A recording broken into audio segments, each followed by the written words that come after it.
Hello guys, welcome to my YouTube channel Life Role. Myself Lalit Suraswa. This video is about how to open and read a file in Python. So let's start.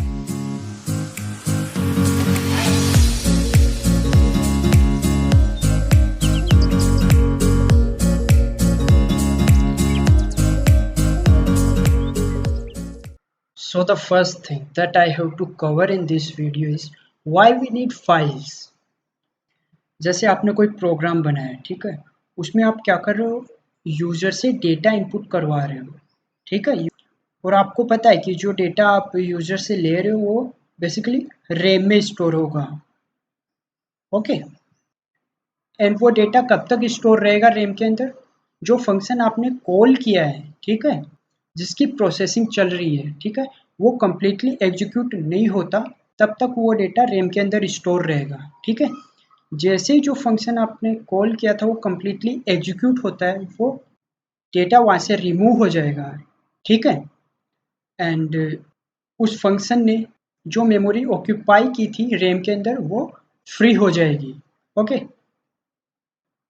And आप चाहते हो कि आप जो user data input कर रहा है, ठीक है, वो परमानेंटली स्टोर हो।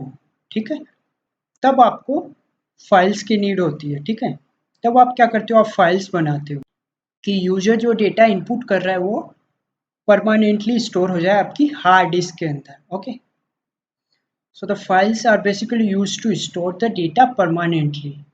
ओके, जैसे फाइल्स के डिफरेंट डिफरेंट फॉर्मेट रहते हैं, MP4, MP3, text file, DOC file, PDF files. ठीक है, तो ये क्या, ये हमारे हार्ड डिस्क के अंदर सेव होती है files.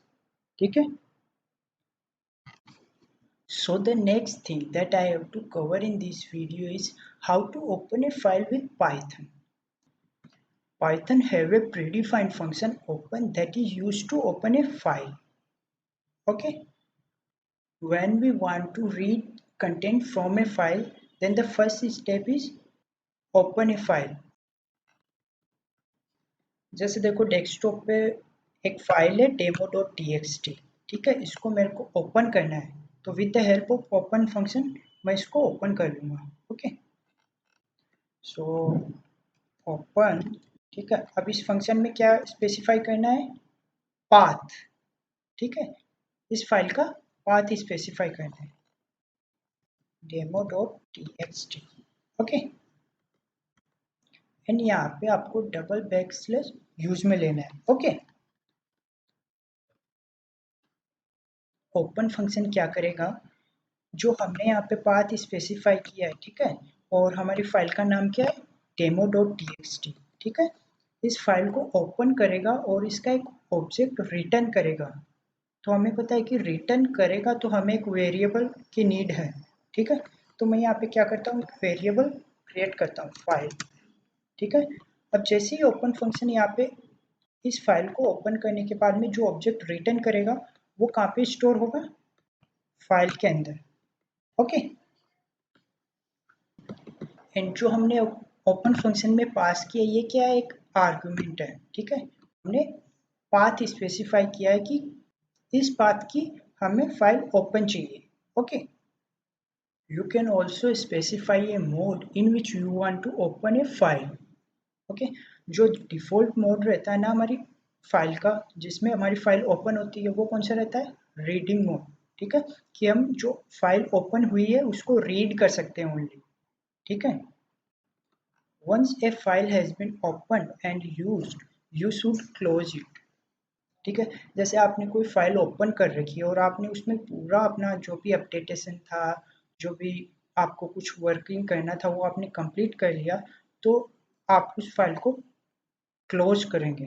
This is mandatory to close that files. Okay, and this is done by close function, file dot close. Okay, and the next thing is how to read content from an open file. ठीक है, जैसे देखो हमने ये file open कर रखी है, ठीक है, और आपको इस फाइल में कंटेंट रीड करना है, तो कैसे करोगे, with the help of read function. ठीक है, रीड फंक्शन क्या है, एक प्री डिफाइंड फंक्शन है। ओके, जैसे देखो demo.txt है, इसमें कुछ कंटेंट लिखा हुआ है, यही है कि पाइथन का इंट्रोडक्शन है, नॉर्मल इंट्रोडक्शन, ठीक है। तो हमें ये कंटेंट रीड करना है, तो with the help of read function we can read the content from a file. Print file dot read, okay. File को सेव कीजिएगा एंड रन, ओके। सो आप यहाँ पे देख सकते हो कि जो भी कंटेंट था हमारी फाइल के अंदर वो यहाँ पे प्रिंट हो चुका है, ओके। हम जब फाइल ओपन करते हैं तो डिफ़ॉल्ट मोड कौन सा रहता है, रीड मोड, ठीक है। अगर आप मैन्युअली स्पेसिफाई करना चाहो तो यहाँ पे आर लिख के स्पेसिफाई कर सकते हो कि ये जो फाइल है ये रीड मोड में ओपन होगा, ओके। एंड अगर यहाँ पे आप W स्पेसिफाई कर दो, it indicates that this file will be open in writing mode, okay. अगर यहाँ पे आप A स्पेसिफाई करते हो, it indicates that this file will be open in append mode, okay. If you want to store the content in some variable, you can do this easily, okay। content equals to, अभी read function क्या करेगा, read करेगा file में से content और वो assign कर देगा कंटेंट जो वेरिएबल है उसमें, ओके। एंड बाद में अपन कंटेंट वेरिएबल को यूज में ले सकते हैं, ओके। फाइल को सेव कीजिएगा and run, okay. If you want to access only a single character from a file, then you can do by using indexing. Single character अगर आपको स्ट्रिंग में से एक्सेस करना है तो आप इंडेक्सिंग यूज में लेकर ऐसा कर सकते हो, ओके। जैसे देखो कंटेंट 0 0, ओके। तो ये क्या करेगा, जो फर्स्ट करेक्टर है ना मेरी फाइल में वो प्रिंट करेगा p, okay. So first character क्या है हमारी फाइल में, p, okay. And the next thing is, if you don't want to read all the content from the file, then you have to specify the number of bytes that you want to read from the file, okay। जैसे आपको पूरा content read नहीं करना है file का और कुछ number of bytes read करनी है, ओके। तो आप क्या करोगे, रीड फंक्शन में आपको number of bytes as a argument pass करना पड़ेगा, ओके। जैसे देखो मैं क्या करता हूँ, एक बार इनको कमिट कर देता हूँ, print file dot read, and जैसे मेरे को सिर्फ 10 बाइट्स रीड करना है, स्टार्टिंग के 10 बाइट्स रीड करना है, तो मैं यहाँ पे सिंपली 10 स्पेसिफाई कर दूंगा, ओके। कोड को सेव करते हैं एंड रन। तो गाइस आप देख सकते हो कि यहाँ पे सिर्फ 10 बाइट आउटपुट स्क्रीन पर प्रिंट हुआ है, ओके। एंड इसके बाद में जैसे मेरा जो सेकंड स्टेटमेंट है इसमें मैं 20 बाइट्स रीड करता हूँ फाइल में से, okay. File dot read 20 bytes.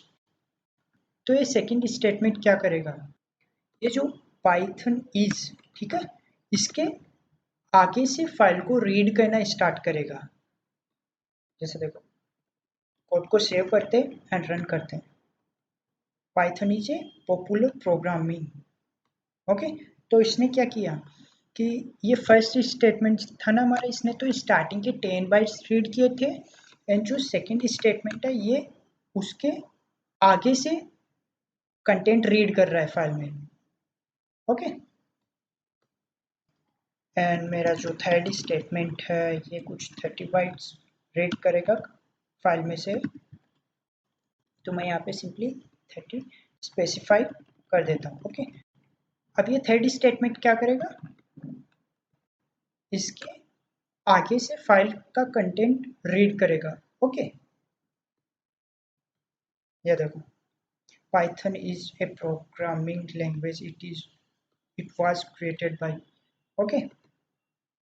And जो लास्ट मेरा स्टेटमेंट रहेगा वो क्या रहेगा कि मैं रीड फंक्शन में कुछ स्पेसिफाई नहीं करूँगा कि कितने नंबर ऑफ बाइट्स मेरे को रीड करने हैं, okay. File dot read. And जो ये लास्ट स्टेटमेंट है ये क्या करेगा, जो भी रिमेनिंग कंटेंट है ना हमारी फाइल में वो सारा प्रिंट कर देगा। देखो फाइल को सेव कीजिएगा एंड रन। तो गाइज आप देख सकते हो जो रिमेनिंग कंटेंट था हमारा फाइल में वो इसने प्रिंट कर दिया। ओके, अभी मैं क्या करता हूँ, ये जो स्टेटमेंट्स हैं इनको मैं डिलीट कर देता हूँ। Okay, and the next thing is once you have read all the content from the file and you further call the read function, then the read function return an empty string। Okay, जैसे आपने एक file के अंदर जो भी content था वो पूरा रीड कर लिया है, ठीक है, एंड उसके बाद में भी आप अगर उस फाइल में रीड फंक्शन कॉल करते हो तो रीड फंक्शन क्या रिटर्न करेगा, एक एम्प्टी स्ट्रिंग। ठीक है, जैसे हमने देखा कि जैसे ये फर्स्ट स्टेटमेंट है ये फाइल का सिर्फ 10 बाइट्स रीड कर रहा था स्टार्टिंग के, ठीक है, एंड जहाँ पे ये फर्स्ट स्टेटमेंट एंड होता है, ठीक है, वहाँ से ये सेकेंड स्टेटमेंट कंटेंट रीड करना स्टार्ट करता है। ठीक है, ओके, जैसे देखो प्रिंट फाइल डॉट रीड। अब मैं क्या कर रहा हूँ, फाइल का पूरा कंटेंट रीड कर रहा हूँ एक बार में। ओके, सेव करते हैं, रन। ओके, अभी हमारा पूरा कंटेंट आउटपुट स्क्रीन पर प्रिंट हो गया। अब मैं अगर फिर से रीड फंक्शन को कॉल करता हूँ तो रीड फंक्शन क्या रिटर्न करेगा, एम्प्टी स्ट्रिंग रिटर्न करेगा। ओके, कोड को सेव कीजिएगा एंड रन। तो गाइस आप देख सकते हैं कि ये जो सेकंड स्टेटमेंट है इसने एम्प्टी स्ट्रिंग रिटर्न किया है।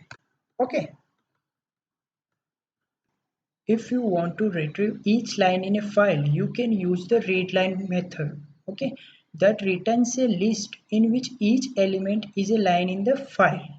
ठीक है, वो लिस्ट क्या कंटेन करेगी, जितनी भी लाइंस रहेगी ना हमारे फाइल में वो हैज ए एलिमेंट कंटेन करेगी। जैसे इनको मैं अभी कमेंट कर देता हूँ। ओके, और आप स्क्रीन को क्लियर करता हूँ, ये हमारी फाइल ओपन है। Okay, and file dot read lines. Okay, read lines method क्या रिटर्न करेगा, एक लिस्ट। कोड को सेव कीजिएगा एंड रन। तो रीड लाइन्स मेथड ने क्या रिटर्न किया, एक लिस्ट जो कि सिंगल लाइन कंटेन कर रही है।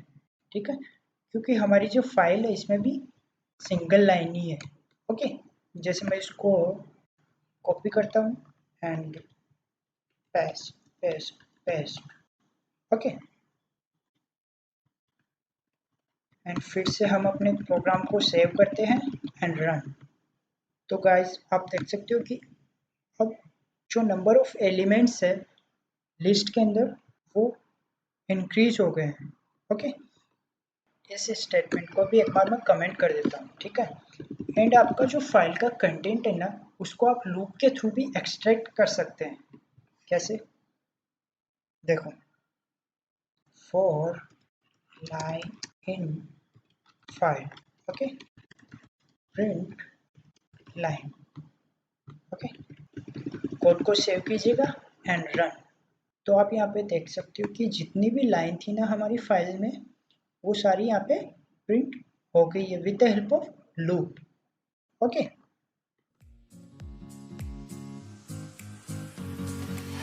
Thank you, have a good day, bye bye.